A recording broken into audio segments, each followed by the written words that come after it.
Of unit 3 અને 4 ના IMP questions જે જીટીયુ એક્ઝામમાં પૂછાઈ શકે એવા છે. The first question of Unit 3 is differentiate HEWD and VAWD with neat sketches. તમારે આમાં HEWD means horizontal axis wind turbine અને VAWD means vertical axis wind turbine sketches સાથે complete સમજાવવાના રહેશે. આ 3 અને 4 માર્ક્સનો ક્વેશ્ચન હોઈ શકે છે. So let's move on next question. Describe the working principle of photovoltaic solar cells. તો આ ક્વેશ્ચનમાં તમારે ફોટોવોલ્ટેઇક સેલ શું છે એના વિશે સમજાવવાનું, એનું વર્કિંગ સમજાવવાનું અને એનો નીટ ડાયાગ્રામ સમજાવવાનું રહેશે. આ 4 અને 3 માર્ક્સમાં ક્વેશ્ચન આવી શકે છે, પણ કોઈક વખત આ 7 માર્ક્સમાં પણ આવી શકે. So it is most IMP question. The next question is explain the construction and working of a biogas plant with labeled diagram. તો આમાં તમારે construction of a biogas plant કેવી રીતે કન્સ્ટ્રક્ટ થાય, એનું વર્કિંગ શું હોય અને એના ડાયાગ્રામ સાથે સમજાવવાનું રહેશે. સાથે સાથે એના એડવાન્ટેજીસ, ડિસએડવાન્ટેજીસ, એક્ઝામ્પલ્સ સમજાવવાના રહેશે. અને આ 7 માર્ક્સ માટે પણ મોસ્ટ આઈએમપી ક્વેશ્ચન છે. તો નોટ ડાઉન કરી દેજો students. So next question is explain types and applications of biofuels. આમાં અમે થોડા બાયોફ્યુલ્સ લીધા છે, જેમ ઇથેનોલ, બાયોડીઝલ એન્ડ બાયોગેસ. પણ તમે પરીક્ષામાં કોઈ પણ લખી શકો છો જે આના સિવાયના પણ, જેથી તમને હેલ્પફુલ થાય અગર 7 માર્ક્સના કદાચ ક્વેશ્ચનમાં આવી જાય તો. બાકી તો આ મોસ્ટ ઓફ 3 or 4 માર્ક્સના ક્વેશ્ચનમાં જ આવે છે. Now our next question is differentiate renewable and non-renewable sources. હવે આમાં રિન્યુએબલ એન્ડ નોન રિન્યુએબલનો ડિફરન્સ સમજાવવાનું રહેશે, જે ઓલ્સો 3 or 4 માર્ક્સ ક્વેશ્ચન છે.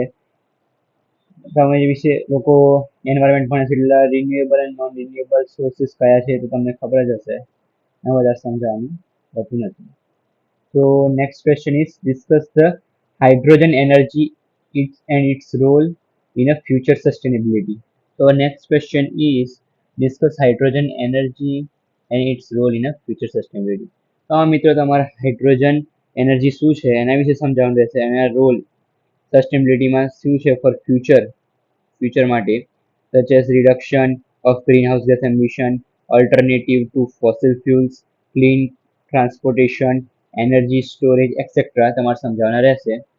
તો આ 4 માર્ક્સમાં આવી શકે એવો ક્વેશ્ચન છે. સો નોટ ડાઉન કરી લેજો students. So our next question is explain geothermal energy and its applications. So આમાં તમારા સ્ટુડન્ટ્સ જીઓથર્મલ એનર્જી એક્સપ્લેન કરવાની રહેશે, એની એપ્લિકેશન અને ડાયાગ્રામ, એડવાન્ટેજીસ, ડિસએડવાન્ટેજ સાથે સમજાવવાનું રહેશે. આ પણ 7 or 4 માર્ક્સનો ક્વેશ્ચન છે, તો નોટ ડાઉન કરી દેજો students. So our next question is write a short note on a national solar mission. તો સ્ટુડન્ટ્સ આ નેશનલ સોલાર મિશન એ નહેરુજીએ સ્ટાર્ટ કર્યો હતો again to take action against climate change.